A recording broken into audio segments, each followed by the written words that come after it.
குழம்புக்கு பாறை மீன் வாங்கிட்டு வந்திருக்கேன். வறுக்கிறதுக்கு வந்து வஞ்சர மீன் வாங்கிட்டு வந்திருக்கேன். அப்புறம் வந்து கொஞ்சம் வந்து சுத்தம் வாங்கிட்டு வந்தேன் பரட்டுனா ரொம்ப நல்லாயிருக்கும். நீங்கள் எங்கள் வீட்டில் சீ ஃபுட்டு தான் மதியம் சாப்பாட்டுக்கு மீன் சுத்தம் பரட்டி சாப்பிட்லான்னு முடிவு பண்ணியிருக்கோம். ஏன்னா நல்ல மழைக்கு நல்ல காரசாரமாக ஒரு மீன் குழம்பு மீன் வறுத்ததும் சாப்பிட்டா அப்படி தான் இருக்கும். வாங்க பார்க்கலாம் எப்படி செய்யலான்னு.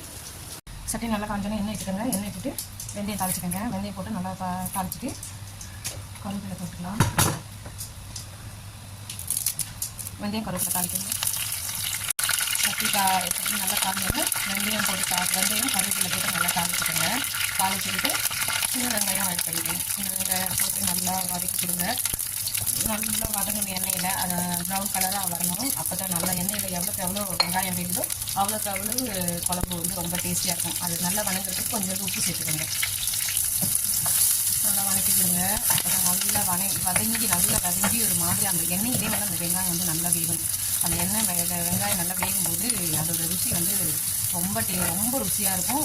அந்த எண்ணெயில் நல்ல வெங்காயம் வதங்க ரொம்ப ருசியாக இருக்கும் குழம்பு.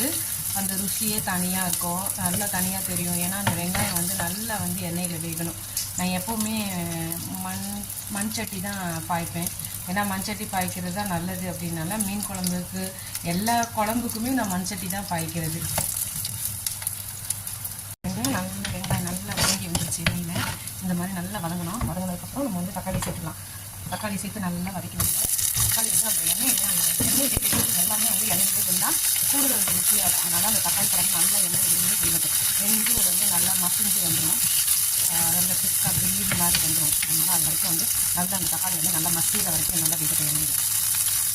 பாருங்கள், தக்காளி நல்லா வந்து எண்ணெயிலேயே வதங்கி நல்லா அப்படியே மசிஞ்சு வச்சுருந்தீங்கன்னா அந்த மாதிரி நல்லா வதக்கிக்கணும். நல்லா வதக்க எண்ணெயிலே தான் தண்ணியெல்லாம் சேர்த்துக்கிறாரு. நல்லா எண்ணெயிலேயே வதக்கிக்கிட்டே இருந்தோம்னா இந்த மாதிரி நல்லா இருக்கும். அது ருசியே தனி. எண்ணெயிலே வதக்கணும். வந்து நீங்கள் வந்து மிளகாத்தூள் சேர்த்துக்கோங்க. உரப்பு வந்து உங்களோட காரத்துக்கு தகுந்தாவே சேர்த்துக்கிடுங்க உரப்பை.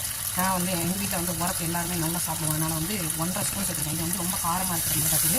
அதனால் வந்து நான் 1.5 ஸ்பூன் சேர்த்துருக்கேன். அதுக்கப்புறம் வந்து மீன் பொடி வந்து ஒரு 3 ஸ்பூன் சேர்த்துக்கலாம். அதுதான் வந்து அளவு எனக்கு. 3 ஸ்பூன் வந்து மீன் பொடி தூள் சேர்த்துக்கிட்டாச்சு. நல்லா வந்து கலக்கி வச்சுக்கோங்க. இதில் ஒரு ப்ளஸ் என்னென்னா நான் வந்து தேங்காய் பால் வந்து ஆட் பண்ணிக்குவேன்.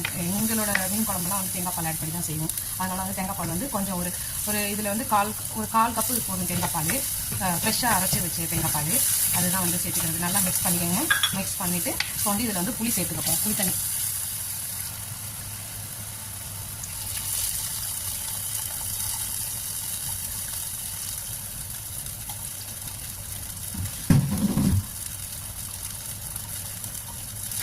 சேர்த்த பிறகு நல்லா வந்து இலக்கி கொடுங்க. திக்காக தான் இருக்கணும். மீன் குழம்பு வந்து எப்போவுமே திக்காக இருக்கணும். திக்காக இருந்தால் தான் வந்து அதோட ருசியை தண்ணியாக இருந்ததுன்னா நல்லா டேஸ்ட்டாக இருக்காது. எங்கள் வீட்டு சைடெல்லாம் நாங்கள் வந்து இப்படி தான் வந்து மீன் கறி செய்வோம். ரொம்ப திக்காக தான் செய்வோம். மீன் கறி தண்ணியெல்லாம் இருக்காது. ரொம்ப டேஸ்ட்டாக இருக்கும். இது எல்லாமே வந்து எண்ணெயிலே வதங்கினதுனால அதோட டேஸ்ட்டே டிஃப்ரெண்டாக இருக்கும். ஒரு வாட்டி நீங்களும் ட்ரை பண்ணி பாருங்கள். இன்னும் ரொம்ப இதாக இருக்கும். நீங்கள் ட்ரை பண்ணி பார்த்துட்டு சொல்லுங்கள் எப்படி இருக்குன்னு.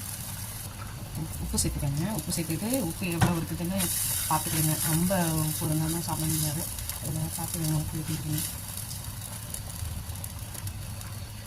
குழம்பு வந்து கொதி வந்துருச்சு. கொதி வந்த பிறகு நம்ம மீனை சேர்த்துக்கலாம்.